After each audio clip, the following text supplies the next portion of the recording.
Assalamualaikum warahmatullahi wabarakatuh. Selamat datang dan selamat bergabung di channel YouTube Pengacara Muda. Kali ini kita akan membahas alasan hukum kenapa pengacara membela pelaku kejahatan.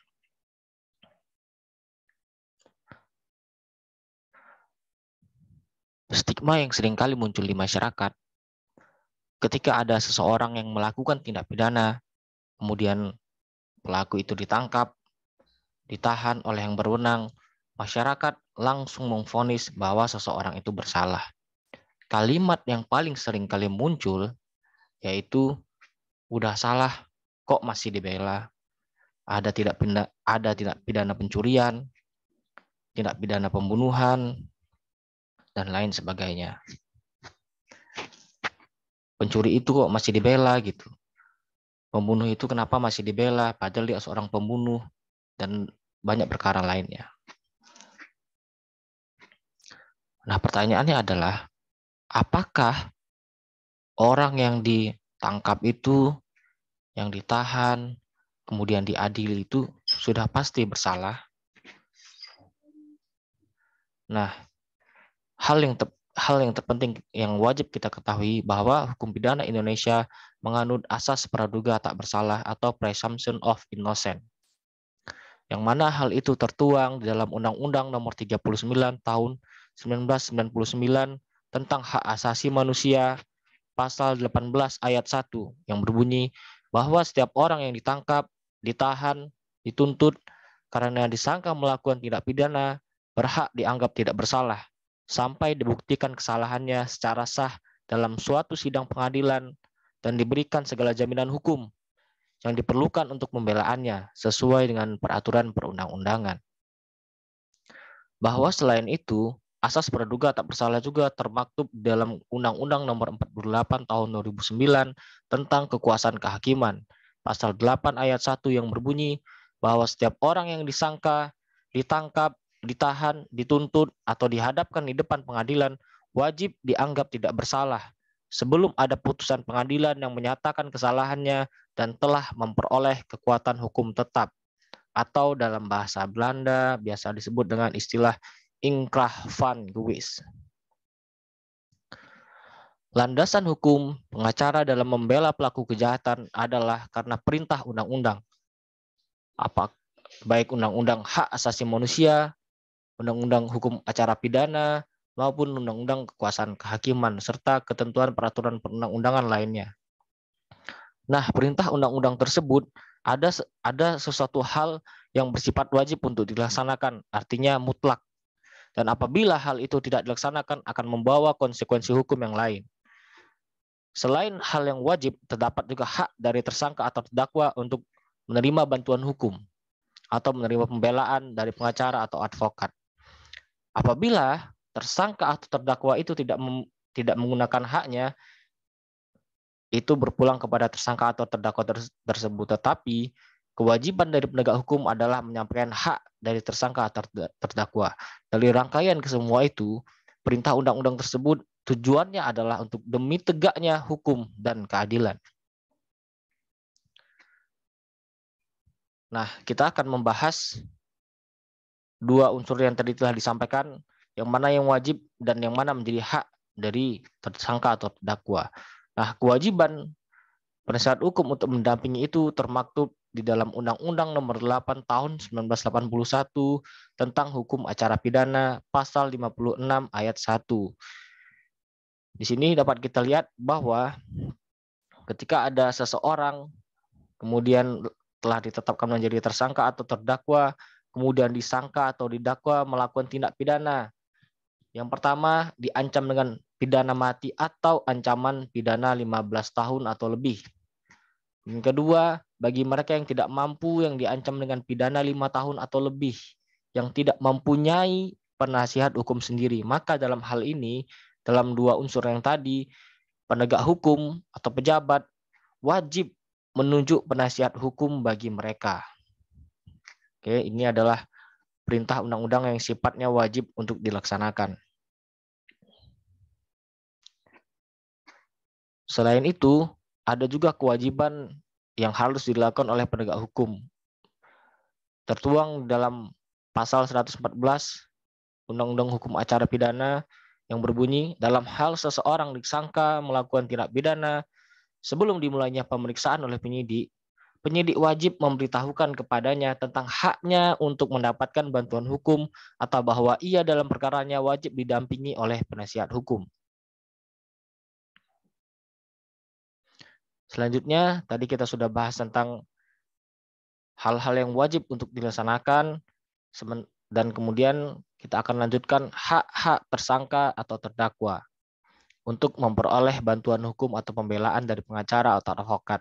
Nah, hak-hak itu juga merupakan hak asasi manusia, dijamin oleh Undang-Undang Nomor 39 Tahun 1999 tentang Hak Asasi Manusia, Pasal 18 Ayat 4. Setiap orang yang diperiksa berhak mendapat bantuan hukum sejak saat penyidikan sampai adanya putusan pengadilan yang telah memperoleh kekuatan hukum tetap. Nah, jadi hak untuk dibela, hak untuk mendapat bantuan hukum adalah hak dasar setiap manusia yang berperkara. Kemudian, bantuan hukum adalah hak tersangka atau terdakwa yang mana itu juga dijamin oleh Undang-Undang Nomor 8 Tahun 1981 tentang Hukum Acara Pidana Pasal 54 dan Pasal 55 yang berbunyi bahwa guna kepentingan pembelaan, tersangka atau terdakwa berhak mendapat bantuan hukum dari seorang atau lebih penasihat hukum selama dalam waktu dan pada setiap tingkat pemeriksaan. Dan tersangka atau terdakwa itu berhak memilih pengacaranya sendiri atau penasihat hukumnya sendiri. Pertanyaan yang penting dalam perkara tidak pidana atau dalam perkara pidana, kenapa pelaku tindak pidana itu wajib dibela? Kenapa harus dibela? Gitu. Kenapa pelaku tindak pidana itu wajib didampingi? Nah, dalam setiap tingkat pemeriksaan, baik di penyidikan, penuntutan, dan di persidangan, adalah dengan tujuan dan maksud agar si tersangka atau terdakwa dalam memberikan keterangannya dalam memberikan keterangannya dalam keadaan yang bebas, sebebas-bebasnya. Tidak ada tekanan, tidak ada intimidasi dari penegak hukum. Kemudian ada pertanyaan lagi yang tidak kalah penting. Apakah peran serta kedudukan advokat atau pengacara hanya sebatas melaksanakan perintah undang-undang? Tentu tidak. Ada hal yang sangat penting, yaitu apa? Untuk mengungkap fakta, serta menguji pasal atau menguji kebenaran material suatu tindak pidana yang disangkakan atau didakwakan terhadap tersangka atau terdakwa. Sebagai contoh, terhadap pasal pencurian yang berbunyi, barang siapa mengambil barang sesuatu yang seluruhnya atau sebagian kepunyaan orang lain dengan maksud untuk dimiliki secara melawan hukum, diancam karena pencurian dengan pidana penjara paling lama 5 tahun atau pidana paling banyak Rp900. Nah, unsur-unsur yang terdapat dalam pasal ini yaitu unsur barang siapa, unsur mengambil barang sesuatu, unsur yang seluruhnya atau sebagian kepunyaan orang lain, unsur dengan maksud untuk dimiliki, kemudian secara melawan hukum. Tugas dari seorang pengacara dalam setiap pemeriksaan, terutama pada saat persidangan di pengadilan, harus menguji unsur tersebut. Harus mencari fakta dan mengungkap kebenaran material. Apakah ada suatu peristiwa hukum? Apakah benar peristiwa hukum itu adalah tindak pidana? Lalu siapa pelakunya? Apakah tersangka atau terdakwalah yang melakukannya? Kapan dan di mana terjadinya tindak pidana tersebut? Bagaimana si tersangka atau terdakwa itu melakukannya? Apakah terhadap perkara itu terdapat alat bukti yang menjerat tersangka atau terdakwa? Dan apakah kalau memang ada alat bukti itu sah menurut hukum? Dan apakah perbuatan yang dilakukan oleh tersangka atau terdakwa benar melanggar pasal yang disangkakan atau didakwakan. Kemudian perihal dengan alat bukti, hal itu diatur dalam kitab hukum acara pidana, yaitu yang pertama tentang keterangan saksi. Kemudian alat bukti yang kedua, keterangan ahli, surat, petunjuk, dan keterangan terdakwa. Hal ini harus sama-sama dijalankan baik oleh jaksa penuntut umum, baik pengacara, serta hakim dalam mencari kebenaran material apakah memang tersangka atau terdakwa itu melakukan suatu perbuatan dan perbuatan itu merupakan tindak pidana yang nantinya dapat membuat si terdakwa atau tersangka itu dijatuhi hukuman. Karena hakim tidak boleh menjatuhkan pidana kepada seseorang kecuali apabila dengan sekurang-kurangnya 2 alat bukti yang sah, hakim memperoleh keyakinan bahwa suatu tindak pidana benar-benar terjadi dan terdakwalah yang bersalah melakukannya. Selain itu, selain untuk menguji unsur pasal, tugas penting dari pengacara atau advokat dalam perkara pidana yaitu untuk memastikan bahwa tindak pidana yang disangkakan atau didakwakan itu bukan merupakan suatu rekayasa. Yang kedua, untuk memastikan bahwa tindak pidana yang disangkakan atau didakwakan itu diproses sesuai hukum yang berlaku dan terhindar dari peradilan sesat. Kemudian untuk memastikan bahwa tindak pidana yang disangkakan atau didakwakan itu bukan bentuk kriminalisasi. Dan yang terakhir untuk menguji bahwa yang disangkakan atau didakwakan itu adalah suatu tindak pidana atau bukan.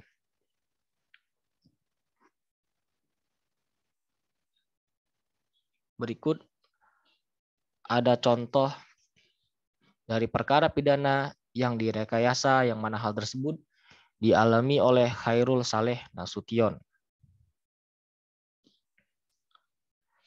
Khairul Saleh Nasution yaitu seorang pemulung yang dituduh menyimpan ganja sebanyak 1,6 gram. Divonis bebas oleh Majelis Hakim Pengadilan Negeri Jakarta Pusat. Ketua Majelis Syarifuddin menjatuhkan vonis karena surat dakwaan dan tuntutan dibuat berdasarkan berkas penyidikan yang tidak sah. Hakim memutuskan membebaskan terdakwa dari segala jenis penahanan. Sebelumnya, jaksa penuntut umum menuntut Khairul dengan hukuman 1 tahun penjara, dikurangi masa tahanan dan denda 3 juta, subsidiar 3 bulan kurungan.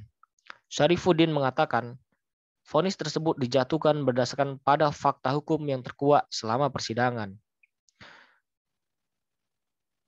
Syarifuddin mencontohkan bahwa dalam persidangan tanggal 25 Januari 2010, 3 saksi yang dihadirkan yaitu Hari Satria, Lasmen Tanjung, dan Wahyu mengaku tidak pernah diperiksa dan dimintai keterangan terkait kasus Khairul. Hal ini berbeda dengan surat dakwaan jaksa yang mengatakan bahwa ketika nama itu tertera dalam berkas penyidikan sebagai saksi.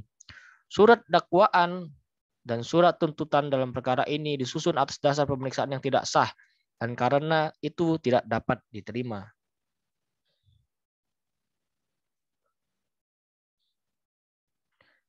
Kemudian salah satu contoh perkara pidana yang direkayasa juga dialami oleh Usep Cahyono. Usep Cahyono ini dia tidak bisa baca tulis. Dia didakwa membawa ganja seberat 2,6 gram. Akan tetapi Majelis Hakim Pengadilan Negeri Jakarta Utara membebaskan Usep Cahyono dari dakwaan tersebut. Majelis Hakim menilai dakwaan jaksa kepada pedagang aksongan tersebut cacat hukum. Usep selama pemeriksaan di kepolisian tidak didampingi penasihat hukum. Sementara jaksa mendakwa Usep melanggar pasal 114 ayat 1 Undang-Undang Nomor 35 Tahun 2009 tentang narkotika dengan ancaman hukuman maksimal penjara seumur hidup dan denda maksimal 10 miliar.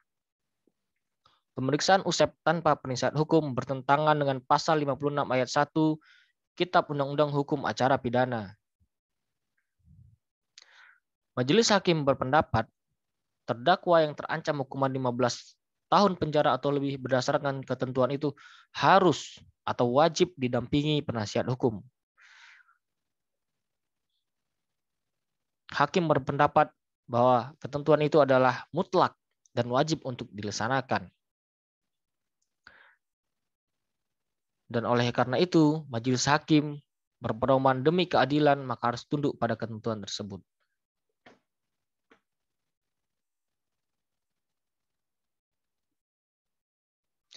Kemudian berikut salah satu contoh peradilan sesat yang dialami oleh Sengkon dan Karta.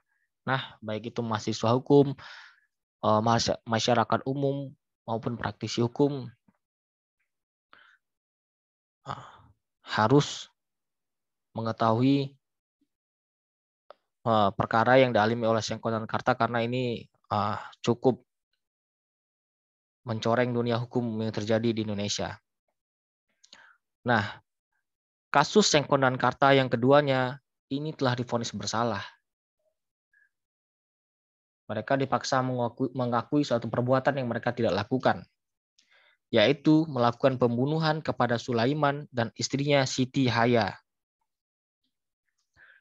Sehingga masing-masing Sengkon dan Karta dijatuhi hukuman 12 tahun dan 7 tahun penjara oleh Pengadilan Negeri Bekasi dalam perkara nomor 2-KTS-BKS-1977 tanggal 20 Oktober tahun 1977 serta kemudian dikuatkan oleh Pengadilan Tingkat Banding yaitu Pengadilan Tinggi Bandung. Di kemudian hari terkuaklah bahwa pembunuh yang sebenarnya bukanlah Sengkon dan Karta, melainkan dilakukan oleh Gunel, Eli, dan kawan-kawannya.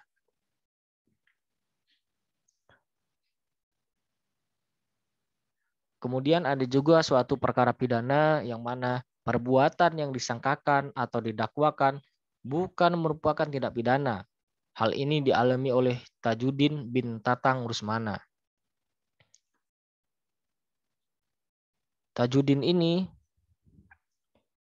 Perkara Tajudin ini bermula saat aparat dari kepolisian Resort Tangerang Selatan menangkap Tajudin pada tanggal 20 April 2016. Kemudian Tajudin diamankan dengan sangkaan mempekerjakan anak di bawah umur yang notabene adalah keponakannya sendiri. Nah, Tajudin ini adalah seorang penjual cobek. Kemudian dia bawa anak-anak yang kemudian faktanya itu adalah keponakannya sendiri.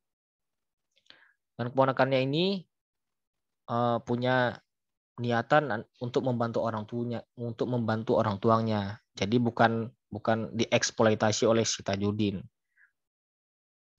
Kemudian Tajudin dituntut oleh Jaksa Penuntut Umum Kejaksaan Negeri Kabupaten Tangerang dengan pasal 2 ayat 1 Undang-Undang Nomor 21 Tahun 2007 tentang pemberantasan tindak pidana perdagangan orang dengan tuntutan 3 tahun penjara dan denda 150 juta.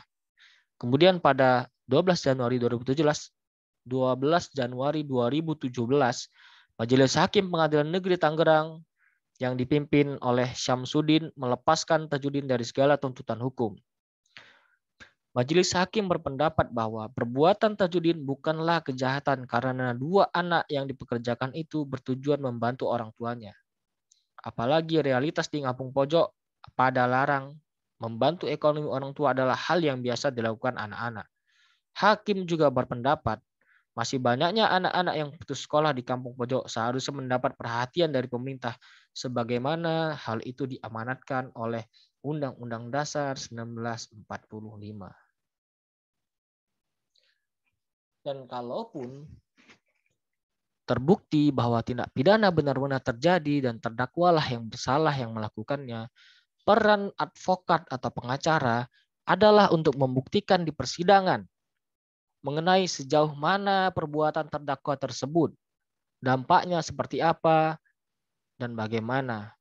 Hal ini sangat amat penting karena dalam menjatuhkan putusannya, hakim dituntut wajib memperhatikan sifat baik dan sifat jahat dalam diri terdakwa, serta berat ringannya suatu perbuatan. Sehingga putusan yang dijatuhkan sesuai dan adil dan dengan kesalahan yang dilakukan oleh tersangka atau terdakwa.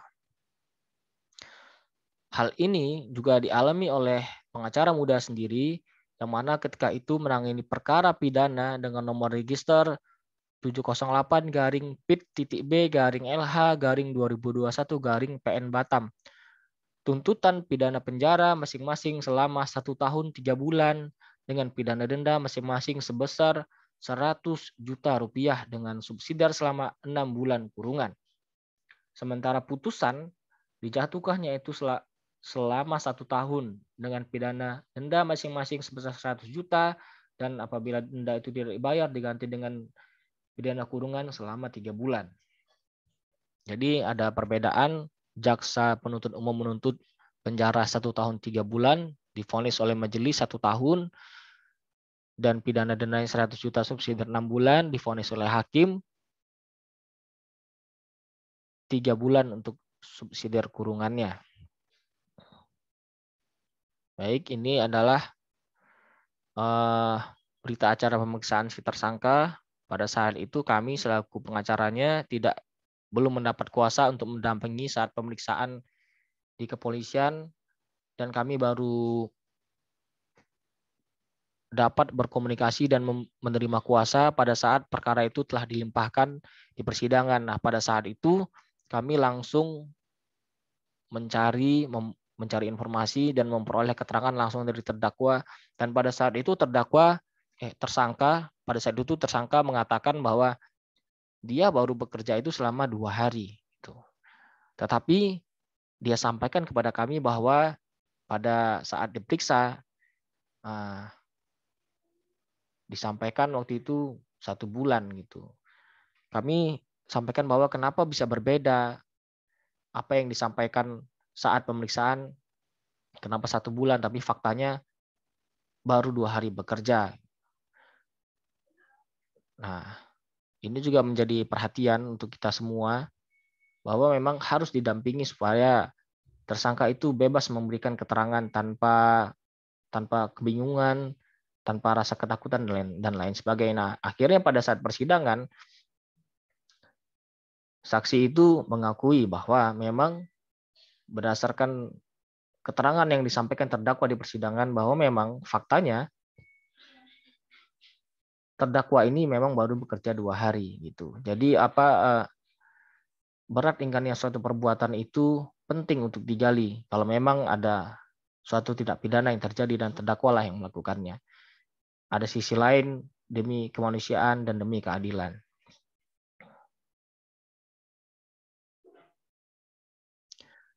Baik. Sampai di sana pembahasan kita. Semoga video ini terus bisa menjadi sumber edukasi hukum dan mampu memberikan wawasan dan pengetahuan hukum yang bermanfaat untuk semuanya, terutama bagi mahasiswa hukum, praktisi hukum, bagi pengacara muda, dan lain sebagainya. Baik, saya akhiri. Assalamualaikum warahmatullahi wabarakatuh. Salam sukses. Jangan lupa subscribe dan like.